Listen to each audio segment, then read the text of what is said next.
Okay, so how did you get it fixed? Oh, I squirreled a little something away. All right. Hey, this is MichelleSpiva, your practical priestess of wisdom, and I want to welcome you to today's podcast of Wisdom Smack. Mwah. So join me on the flip as we get into talking about invisible money. I'll see you on the flip.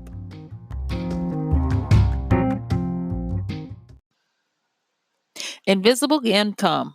I tell you, that is something that I have had to learn how to gather, how to make, how to secure, and I'm still learning, but I'm going to share it with you today because that is going to be the wisdom smack for today. So I want to welcome you to this podcast officially.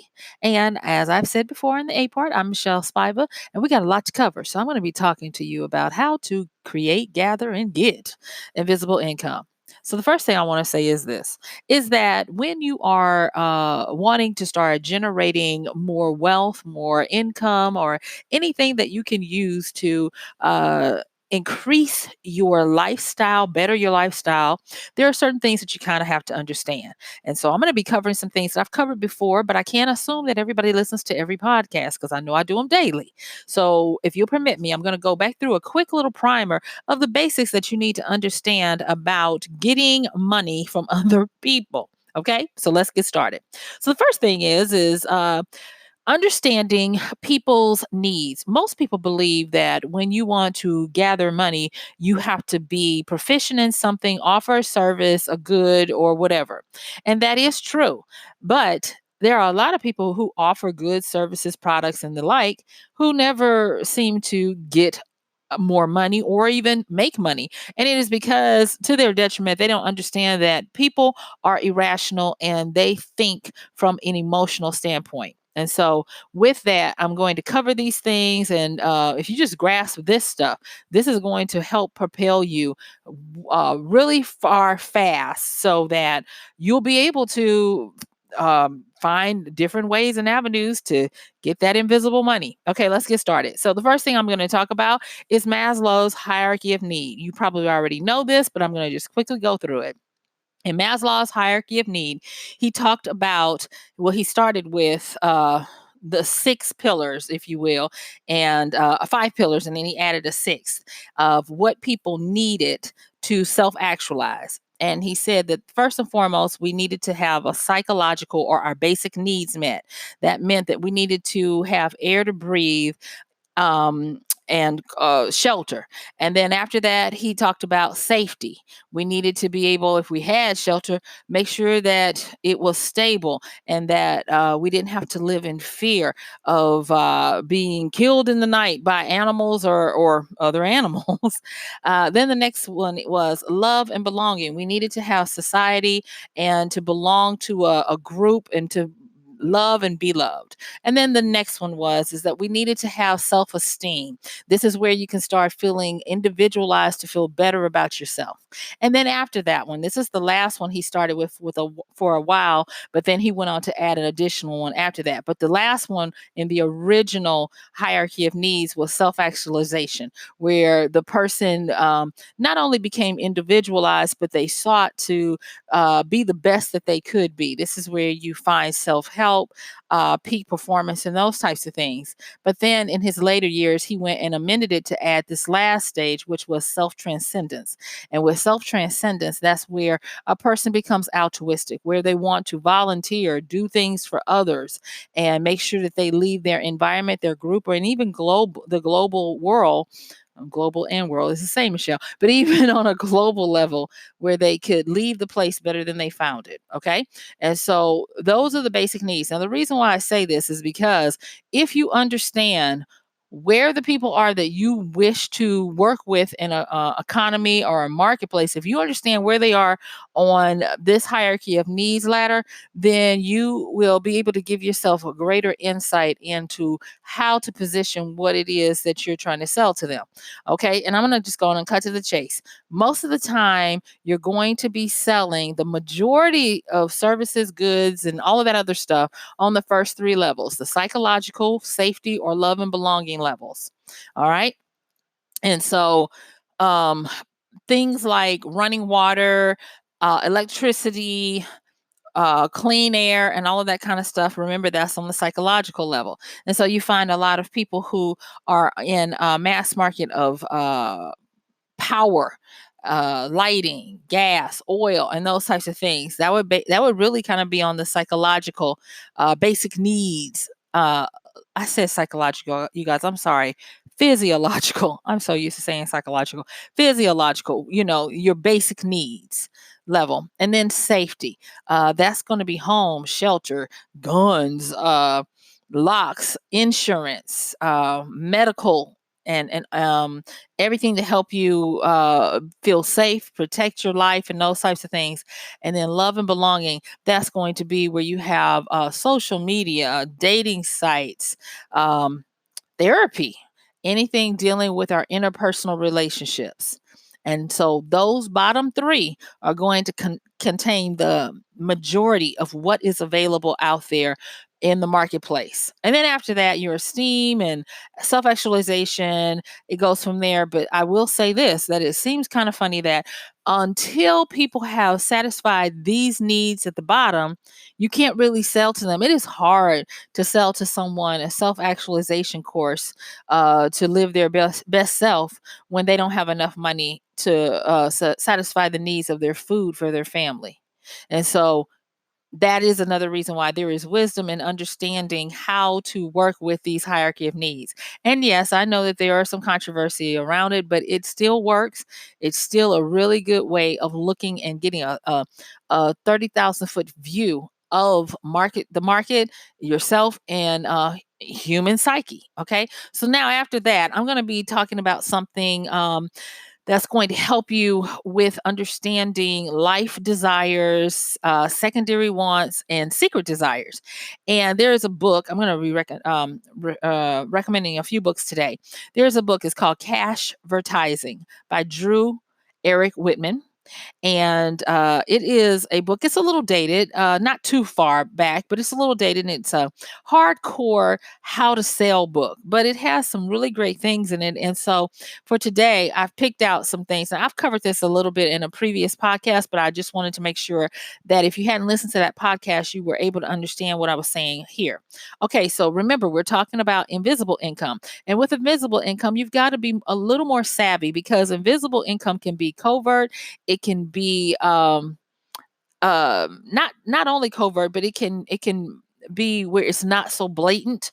And so you really have to understand what you're doing. So with this, the wisdoms that I got out of this cash advertising, not all of them, but these, I want to bring them to you. And what Drew talks about are the 8 life force desires and the 9 learned secondary wants. Okay. So you guys, I know I'm going to be hitting y'all with a lot of stuff, but you know what? Hey, you can always listen to the podcast again. Okay. So with the 8 life force desires, here we go. That is, okay, so number 1, survival, life extension, and life enjoyment. Number 2, enjoyment of food and beverages. 3, freedom from pain, fear, and danger. 4, sexual companionship. 5, comfortable living conditions. 6, to be superior, winning, keeping up with the Joneses. 7, care and protection of loved ones. And then 8, social approval. It's funny, but these do line up with Maslow's hierarchy of needs pretty well. Okay, so those were the 8 life force desires. Number 1, survival, life extension, life enjoyment. 2, entertainment of food and beverage. 3, freedom from pain, fear, and danger. 4, sexual companionship. 5, comfortable living conditions. 6, to be superior, winning, keeping up with the Joneses. 7, care and protection of loved ones. And 8, social approval. And then he talks about once you have satisfied this, then you can drop down to what he called the 9 the 9 learned secondary wants. And this is where the true magic happens. And this is a lot of times where you're going to find you can get that invisible money. Okay. And that is number 1, to be well informed. 2, to satisfy curiosity. 3, cleanliness of body and surroundings. 4, efficiency. 5, convenience. 6, dependability and quality. 7, expression of beauty and style. 8, economy and profit. And 9, bargains. I'm going to say that again. The 9 learned secondary ones after we have satisfied those 8 life force desires are: 1, to be well informed. 2, curiosity. 3, cleanliness of body and surroundings. 4, efficiency. 5, convenience. 6, dependability and quality. 7, expression of beauty and style. 8, economy and profit. And 9, bargains. Okay. And like I said, I'm running through these because I really have to talk to you about this invisible income and how I'm going to give you some points on how to get it. But before I do that, I want to talk to you also about what a desire is and then give you the 9 secret desires. Okay. So a desire is really a type of tension that happens when your needs are not being met. So you develop a tension when your needs are not being met, and that becomes your desire. It actually can become what you fixate on and all you think about. And so there's actually kind of like a little formula, and the formula is tension leads to desire, leads to action to satisfy the desire. So when you have tension and it turns into a desire, then you have a drive to satisfy that desire, which we can actually call a passion. Okay. So let me talk about quickly about the 9 secret desires that people have. All right. And this is really good. I use it all the time in my work and with my clients. And this is some good stuff. So buckle up. Here we go. So the 9 desires are: 1, to feel successful. 2, to feel less mortal. 3, to feel independent. 4, to feel more secure. 5, to feel attractive. 6, to feel wanted. 7, to feel respected. 8, to feel comfortable. And 9, to feel worth it. And so I have a few little dashes here to kind of further explain that. So let me go through those. And I know I'm going fast, but you can always listen to this again. Okay. Wink, wink. All right. When you want to feel successful, that means, and this is not exhaustive, these are just some examples. To feel successful, that means you might want to earn more money, launch a business, win with playing the stocks. If you want to feel less mortal, you know, that might mean you want to live healthier, live longer, or have more energy. And then maybe you want to feel independent. That means you want to learn something new, master a new skill, or fix what's broken. And if you want to feel more secure, that means you want to save on your purchases, build a nest egg, or you have passive income. And that's kind of where this invisible income comes from. Okay. What if you want to feel more attractive? That means you want to lose weight, get stronger, or look younger. What if you want to feel wanted? That means you want to make more friends, get dates, or have better sex. If you want to feel more respected, that means you want to get famous, earn praise, or get rewarded. Or if you want to feel comfortable, you want to sleep better, eliminate pain, and eliminate stress. Or if you want to feel worth it, maybe you want to indulge a desire, treat yourself, or have the best. Okay, so those are the 9 secret desires. So, real fast, I have flown you through some tenets of cash advertising, where we talked about the 8 life force desires. Then we talked about the learned secondary wants. And then I talked to you about another list where I gave you 9 secret desires. Okay. And remember, we talked about Maslow's hierarchy of need. All right. So now that I've got that done, let me talk to you about this whole invisible income. So the first thing I'm going to say is, what invisible income is when you are able to get monies that might be indirect, or they might be um, covert, hidden. Okay. And when I say that, I say that because there is a lot of money and transaction that happen every day where a person that you may not know is in the transaction is there. And let me give you some examples. So when we talk about this hidden money, a lot of times you will get fees that go to brokers, they go to people who refer, they go to networks, or they even go for affiliates and invitation fees. And for me, in what I do, a lot of times I get invisible income by the what is called affiliate income, meaning that if I recommend something that I've used, because that's what I do. If I use it, read it, whatever, I recommend it. But I at this particular time, I've not seen a need to go and just recommend something just because. Okay, but anyway, and someone decides to buy something from that, I may receive a little bit of consideration from the company for being the one to have told the person about it and talked about my experience with it. And so affiliate income a lot of times is invisible income. Now, why is it invisible? Because now in America, USA, where I live, we have to disclose to you that our links that we put in or give you are affiliate links, and that we may, because we may not, but we may receive some consideration, financial consideration, if you use that link. And that is so that we can make sure that we are transparent in that, yes, I might be recommending this and I've used it, I approve it, but I still may get some consideration. So that is how it's set up here. But it's still, like I said, invisible, because it's not like you have to buy the product and then you have to turn around and pay me something. Whatever you pay for the product, the company and they pay me any other consideration for that. And so it's kind of like invisible income. And I started talking about this because I was having a conversation with a family member, and they had no clue about this part of working for yourself and how to gain income. And they were like, you think everybody knows this. And so they are really good at calling me out when I have what we call the curse of knowledge, meaning that you know a lot and you think everybody else knows a lot about what you do. And so, and when I say know a lot, I'm talking about what I do. I don't profess to know a lot about a lot of stuff.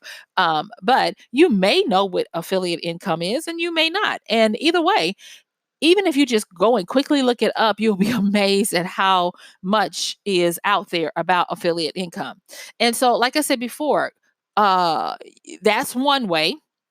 Invitation fees, like if you invite someone into a network or a service, a lot of times you can get a referral fee.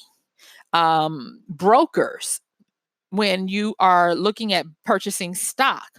I mean, I have to pay my brokerage fees. And so that's another type of invisible income, where that broker, whether it's for stocks or whether it's for mortgages, when I was buying my home, there was a broker involved in, and they had to, have their fees taken care of. And so invisible money is an income, is something that is out there, and you need to be aware of it and you need to understand how to do it. And so that's another reason why I took the time to refresh you on Maslow's hierarchy of needs, and then some of the desires, and the secret desires and the secondary wants, so that we could get to this point. And this point is that, say for instance, you want invisible income and you don't necessarily qualify for a lot of affiliate programs. You're not a broker, you're not in a network where you get referral fees for anything, but you still want to have that invisible income. Well, you can still do that. And with that, even though this will be more direct, it will be quote unquote indivisible, invisible, because of how it is so smooth of a transaction. All right. And so one of the ways that you can do this, now this is not one of the ways I do things, because I don't have that time and it's just not my call. But a lot of people do this, and this is to become an everyday Buddha. An everyday Buddha. And an everyday Buddha is someone who helps people without asking for anything in exchange, but they help enough people where they get traction, so they become known as a guru, an expert, and someone who you know, like, and trust. And so we call this a know, like, and trust campaign. And this is another term you may have heard, is relationship marketing and all of that. And so let me quickly tell you how to do that. So the first thing you would do is to get traction and attention while staying under the radar. And you're like, well, Michelle, how do you get traction and attention and still stay under the radar? Well, it's like this. You be useful, witty, funny, or even a clarity whisperer in the comment sections of posts, tweets, threads, subreddits, and the like that help people. Yes, you provide ideas, concepts, how to's, or skills training on relevant, emotionally provoking, and or personal experiences and topics that you are well skilled in.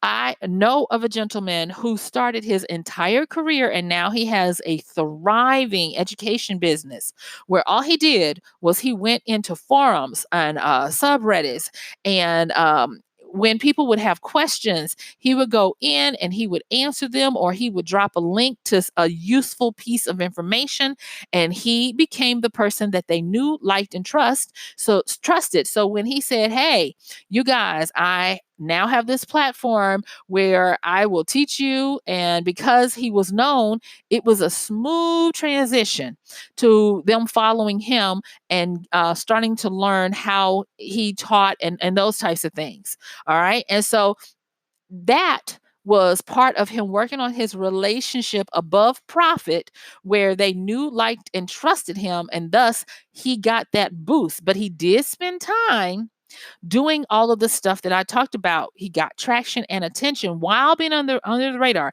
He wasn't saying, "Oh, look at me, look at me." No, he did it by always making sure that he gave great information, but he gave it often, and he gave it without necessarily saying, "Pay me." And so because people were familiar with him and knew of the quality that he offered, and with a sunny disposition, when he was ready or willing to share what he had for sale, it was a smooth transition, and it was so smooth it was invisible, and thus he was not alerting a lot of would-be competitors to come after him or even try to do the same thing.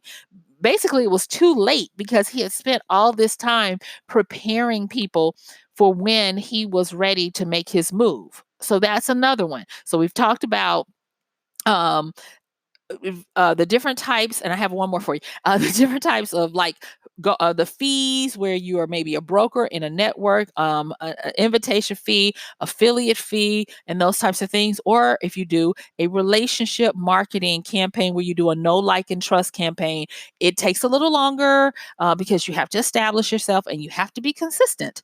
But that is another way to do it. And then this other one, because I have a lot of people who are like, "I don't have time to do that." So here's another one. And some years ago, I put together a product, and it sold well. I don't know why I didn't continue to sell it, but I might put it back up on my website or something like that. But it was, and this is a big one. Think of something from that list of desires and secondary wants, um, and find one problem and provide one highly useful solution for it, and sell that. You can sell it by way of video trainings, or a written format, or a product, or something like that. And what it is you're just trying to solve one thing. There is this lady, and for years, people didn't know what this illness, not illness, but this problem was, and she made a lot of money. So, for people who still have their tonsils, sometimes their sinuses and things do some weird stuff, and there are these. I don't even know what to call them besides what they're called. Well, they're called tonsil stones, and they can be irritating, but more so, they can be aggravating, because if you don't get them out, they can cause you to have very bad breath, and they can cause, every time you swallow, you can feel it. And so the lady, she suffered with that a lot. And at the time, nobody really knew what it was. They were like, "It's just gunk in my tonsils. My tonsils are inflamed," or whatever it was. And so she came up with some type of herbal remedy to not only get rid of them, but make sure they didn't come back. And she wrote it up and she put it into an ebook, and she started to sell it.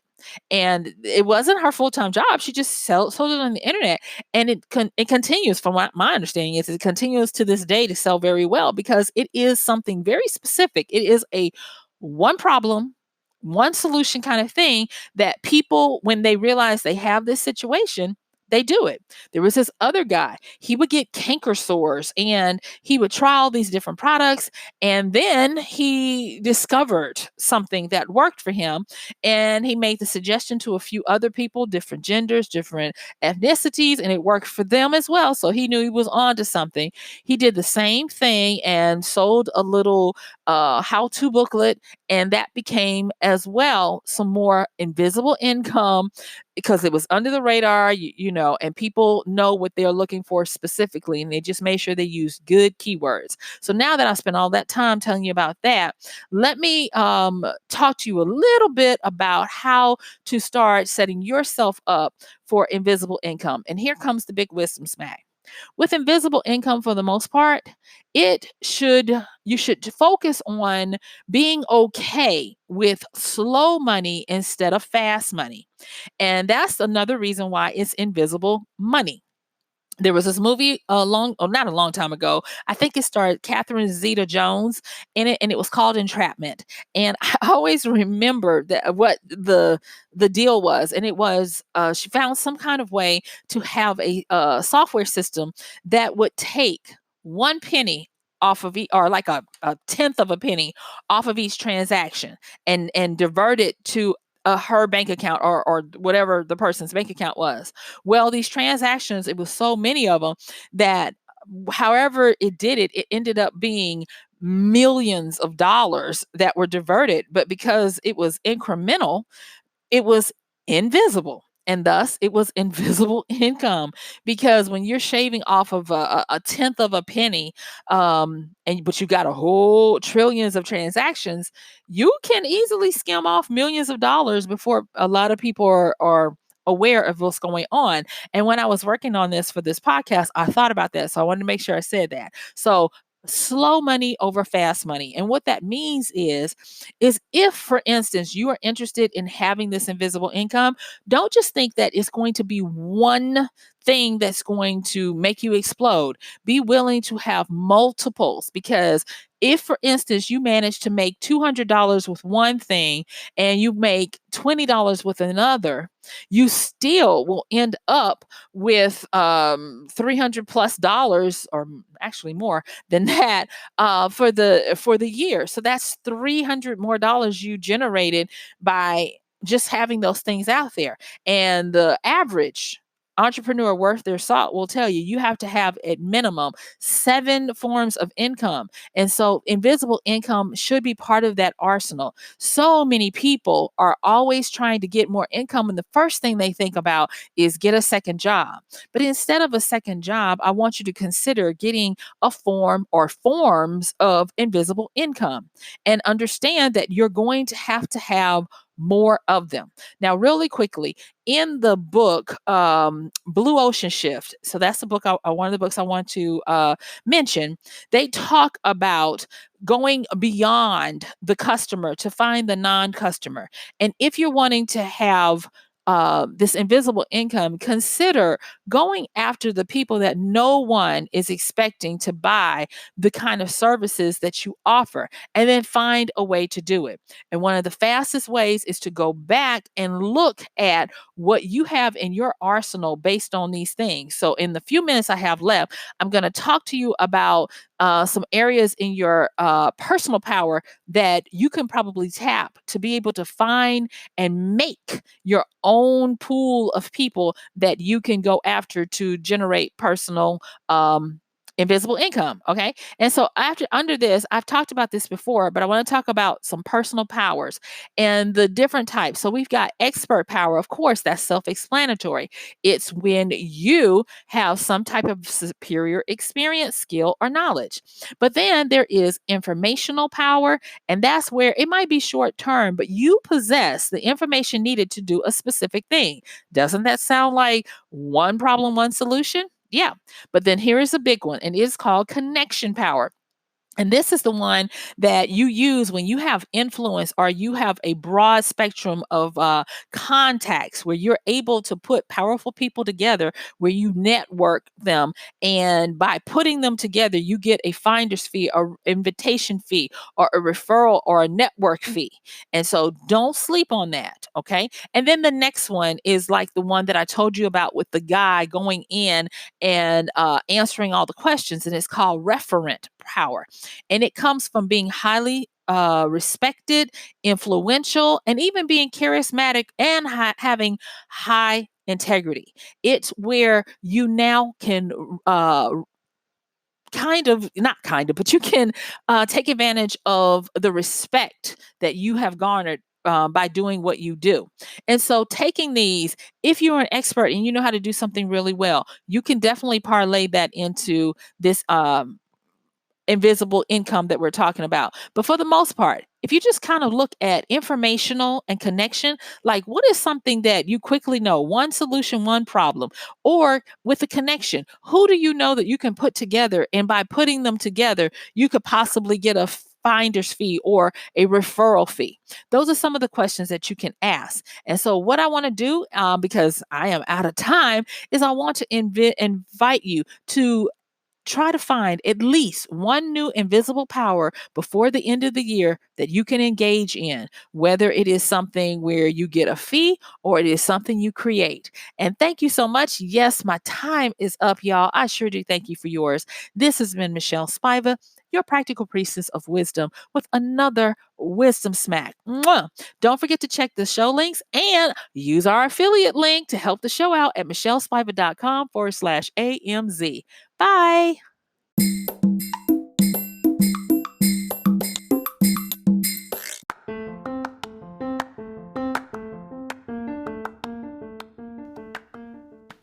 And that's going to do it for today's podcast of Wisdom Smack with MichelleSpiva.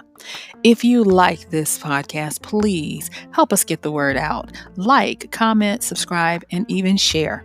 And if you really like it, please help us continue to get the word out by considering using this show's link for Amazon. So when you want to go to Amazon and you do all of your general shopping, please use MichelleSpiva.com/AMZ. It's simple as that. It doesn't cost you anything extra, and this show might receive a little bit of commission that will go towards helping to further get these episodes out to you and to others. So thank you so much for listening. This has been MichelleSpiva with Wisdom Smack. Bye.